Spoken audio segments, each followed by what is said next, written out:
Picture a man who refused to back down for what is right, even if it meant protecting those who opposed him. A man who passionately battled for freedom and molded a country, but frequently lived in the shadow of individuals like Washington and Jefferson. The individual was John Adams, the second president of the United States, a fervent patriot and the mastermind behind the United States' independence. Today, we delve deeply into the life of this exceptional individual, examining how his intelligence, bravery, and steadfast values paved the way for the America we are familiar with today.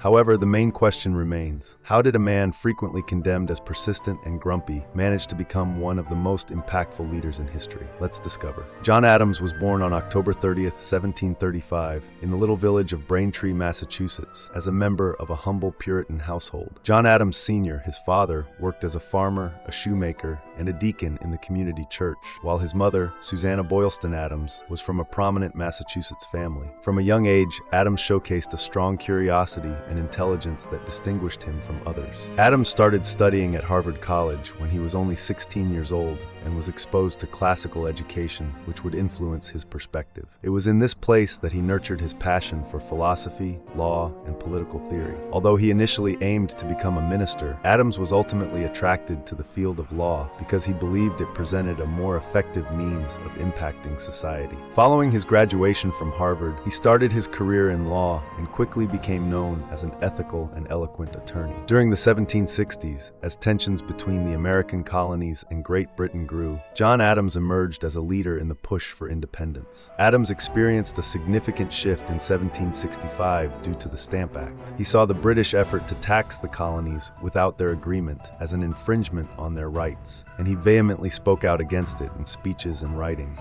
Adams's involvement in politics deepened as he joined the Sons of Liberty, a group of colonists who protested British policies. His legal skills came to national attention when he took on one of the most controversial cases of his career, defending the British soldiers accused of murder in the Boston Massacre of 1770. Although it was unpopular among his fellow colonists, Adams believed in the principle that everyone deserved a fair trial, no matter how despised they were. This decision was a testament to his dedication to justice and the rule of law, even at great personal risk. In the early 1770s, Adams had solidified his position as a primary advocate for independence. In 1774, Adams attended the First Continental Congress as one of the delegates from Massachusetts. His strong points and firm position in support of the colony's rights gained him admiration and sway with the members. During the 1776 Second Continental Congress, Adams was instrumental in convincing the delegates to support independence. He served on the Committee of Five with Thomas Jefferson, responsible for writing the Declaration of Independence. Despite Jefferson being given credit for writing the document, it was Adams' persistent support and compelling speeches that persuaded numerous delegates who were undecided to support the revolutionary action. He stated that independence was more than just a political need, it was a moral obligation. During the escalation of the American Revolution,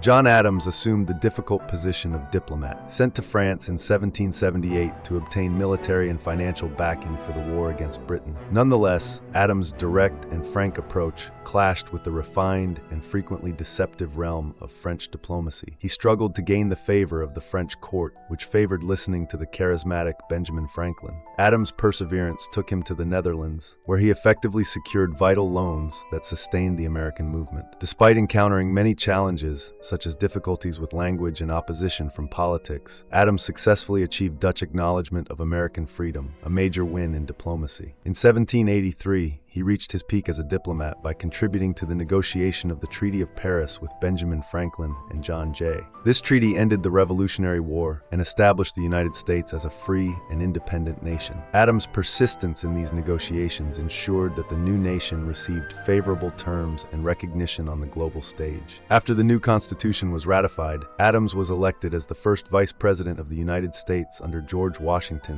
in 1789. Often referred to as the most insignificant office that ever the invention of man contrived, Adams found the role frustratingly limited. His primary duty was to preside over the Senate, where he cast tie-breaking votes and tried to influence the legislative process. Despite his frustrations, Adams used the vice presidency to shape the office's role and establish its importance in the American political system. He became a critical voice in debates, advocating for a strong central government and emphasizing the importance of checks and balances within the new republic. In the year 1796, John Adams won the the presidential election and became the second president of the United States, beating out his former companion and competitor, Thomas Jefferson. During his time as president, he faced major obstacles such as worsening disagreements between the Federalist and Democratic Republican parties and an impending conflict with France. One of the most defining moments of Adams' presidency was the XYZ affair, a diplomatic scandal in which French agents demanded bribes from American negotiators. Adams refused to pay the bribes, famously declaring millions for defense, but not 1 cent for tribute. This stance boosted his popularity at home, but also increased tensions with France. Adams experienced strong pressure from his party, under the leadership of Alexander Hamilton, to wage war against France. Instead, he decided to pursue diplomacy and ultimately signed the Convention of 1800, which ended hostilities without going to war. This choice, despite being unliked at first, is now regarded as proof of Adams' dedication to peace and his readiness to prioritize the nation's future over his own political success. The Alien and Sedition Acts were a somber period during John Adams' presidency, overshadowing his time in office. Many viewed these divisive laws as a clear misuse of federal authority, designed to stifle opposition and diminish the strength of the Democratic Republicans. The acts caused a lot of anger, with critics claiming Adams was going against the core values of free speech and democratic discussion that the Revolution had stood for. This pushback was a major factor in Adams' loss to Thomas Jefferson in the highly competitive 1800 election.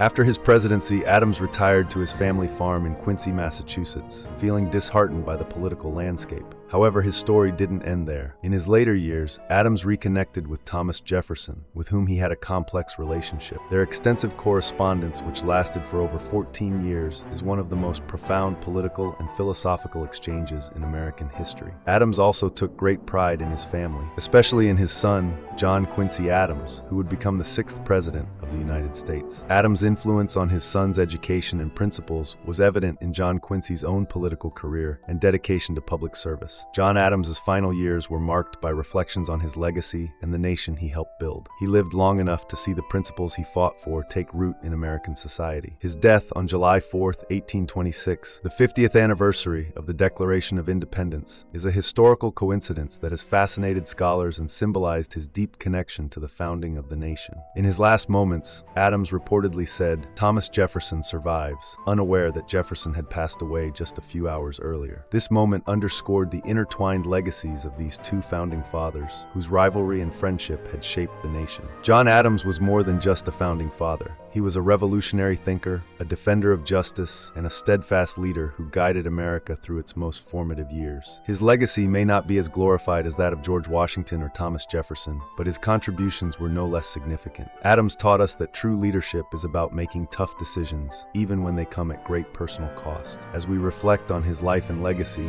we're reminded that the principles of liberty, justice, and peace often require sacrifices that only a few are willing to make. What do you think John Adams' most significant contribution to America was? Let us know in the comments below, and don't forget to like and subscribe for more deep dives into the lives of history's greatest figures.